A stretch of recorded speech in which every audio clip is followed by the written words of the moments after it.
అందరికీ నమస్కారం. ఈరోజు మనం ఒక ముఖ్యమైన పండుగ గురించి మాట్లాడుకుందాం. కాని చిత్రంగా ఈ పండుగ గురించి చాలా మందికి తెలీదు. అదే శ్రీ సీతా జయంతి. మనందరికీ శ్రీరాముడు గురించి తెలుసు కదా.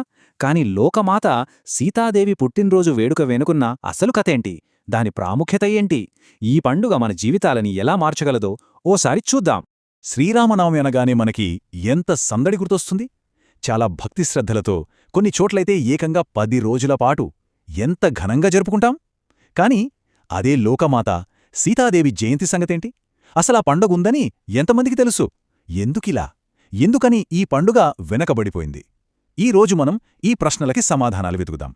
సరే, ఈ విశ్లేషణలో మనం ప్రధానంగా 4 విషయాలు చూద్దాం. మొదటిది, ఇదసలు ఎందుకు మరుగున పడిపోయింది.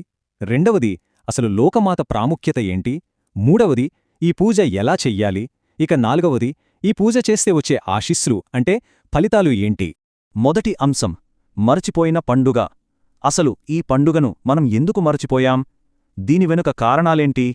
ఇది అనుకోకుండా జరిగిందా, లేకపోతే మన సంస్కృతిలో వస్తున్న మార్పులకి ఇదో సంకేతమా? అసలు శాస్త్రాలేం చెప్తున్నాయో చూద్దాం. ఇక్కడ మూల గ్రంథాలు చాలా బలమైన విషయాన్ని చెప్తున్నాయి. లోకమాత అయిన సీతాదేవి జయంతిని పట్టించుకోకపోవటమే మన ఇళ్లల్లో, చివరికి మన దేశంలో కూడా దారిద్ర్యానికి ఒక ముఖ్య కారణమని స్పష్టంగా అంటున్నాయి. ఆలోచించండి, కన్నతల్లిని పట్టించుకోని బిడ్డలు బాగుపడినట్టు ఎక్కడైనా ఉందా? ఇక్కడ కూడా అంతేనని శాస్త్రం హెచ్చరిస్తోంది. సరే, ఇక రెండవ విభాగానికి వస్తే లోకమాత ప్రాముఖ్యత. అసలు మన సంస్కృతిలో అమ్మకి అంటే లోకమాతకి అంత ప్రాధాన్యత ఎందుకిచ్చారు? ఇది కేవలం ఓ పండుగ చేసుకోవడం కాదు, దాని వెనుకున్న అసలు ఫిలాసఫీని మనం అర్థం చేసుకోవాలి. మన శాస్త్రాలు ఎంత అద్భుతంగా చెప్పాయో చూడండి. తండ్రి కంటే తల్లి 100 రెట్లు గొప్పది. ఇది నిజమే కదా. తండ్రి లేకపోయినా ఒక తల్లి బిడ్డల్ని పెంచగలదు.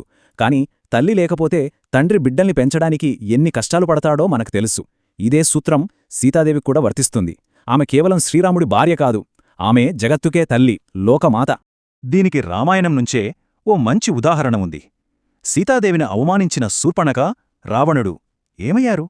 సర్వనాశనమైపోయారు. మరి అదే సీతమ్మ అనుగ్రహం పొందిన విభీషణుడు, ఆయన సుఖ సంతోషాలతో, ఐశ్వర్యంతో వర్ధిల్లినట్టు మన గ్రంథాలు చెప్తున్నాయి. చూసారా, సీతమ్మ పట్ల మన ప్రవర్తన మన గతిని ఎలా నిర్దేశిస్తుందో దీన్ని బట్టి అర్థం చేసుకోవచ్చు. సరే, ఇప్పటిదాకా ఈ పండుగ ప్రాముఖ్యత గురించి మాట్లాడుకున్నాం. అంతా బాగుంది. కాని దీన్ని ఆచరణలో ఎలా పెట్టాలి, పూజ ఎలా చేయాలి? ఇప్పుడు మూడవ విభాగంలో మనం వైశాఖ శుద్ధ నవమి నాడు చేయాల్సిన శ్రీ సీతాజయంతి పూజా విధానం ఏంటో వివరంగా చూద్దాం. ఈ పూజ విధానం నిజానికి చాలా సులభం. చూడండి, ముందుగా ఉదయాన్నే తలార స్నానం చేసి శుభ్రమైన బట్టలు కట్టుకోవాలి. తర్వాత ఇంట్లో ఒక పీఠం మీద రాముడితో ఉన్న సీతమ్మ విగ్రహాన్ని పెట్టి చక్కగా అలంకరించుకోవాలి. ఆ తర్వాత షోడశోపచార పూజ, కుంకుమార్చన చెయ్యాలి. పూజ పూర్తయ్యాక కొన్ని పవిత్ర గ్రంథాల్ని చదువుకుని చివరిగా నైవేద్యం పెట్టి అందరితో కలిసి భోజనం చెయ్యాలి. అంతే. ఇక పారాయణ విషయానికొస్తే కొన్ని ప్రత్యేకమైన స్తోత్రాలు చదివితే చాలా మంచిదని చెప్తారు. ముఖ్యంగా రామాయణంలో సీతాకళ్యాణ ఘట్టం చదవడం చాలా శ్రేయస్కరం. అదొక్కటే కాదు, సీతోపనిషత్తు, సౌభాగ్యలక్ష్మీ ఉపనిషత్తు, లక్ష్మీస్తవం, శ్రీసూక్తం, వీటిలో ఏది చదివినా ఆ తల్లి అనుగ్రహం తప్పకుండా లభిస్తుంది. ఈ పూజలో మరో మంచి సంప్రదాయం కూడా ఉంది. అదేంటంటే మధ్యాహ్నం పూట వడపప్పు, పానకం పంచిపెట్టడం. మనకు తెలుసు కదా, శ్రీరామనవమి కూడా ఇది చేస్తాం. వేసవి తాపాన్ని తగ్గించే ఈ ప్రసాదాలు పండుగలో ఒక భాగమన్నమాట.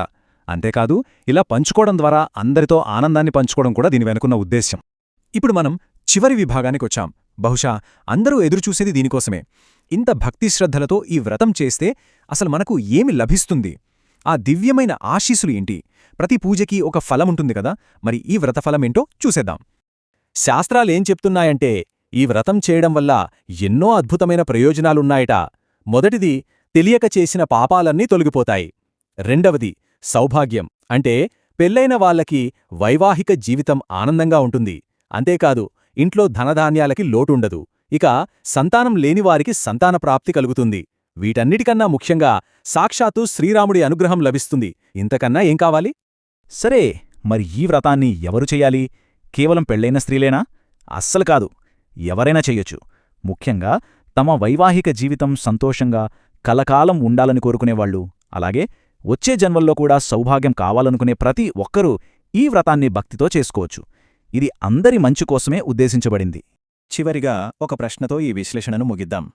శాస్త్రాలు చెప్తున్నదాన్ని బట్టి చూస్తే మన చుట్టూ ఉన్న ఎన్నో సమస్యలకు, దారిద్ర్యానికి సీతాదేవి అనుగ్రహాన్ని పొందడమే సరైన మార్గమేమో అనిపిస్తుంది కదా. లోకమాత ఆశీస్సులు పొందితే నిజంగానే ఐశ్వర్యం, శ్రేయస్సు సాధ్యపడతాయా? ఈ విషయంపై కాస్త ఆలోచించాల్సిన అవసరముంది.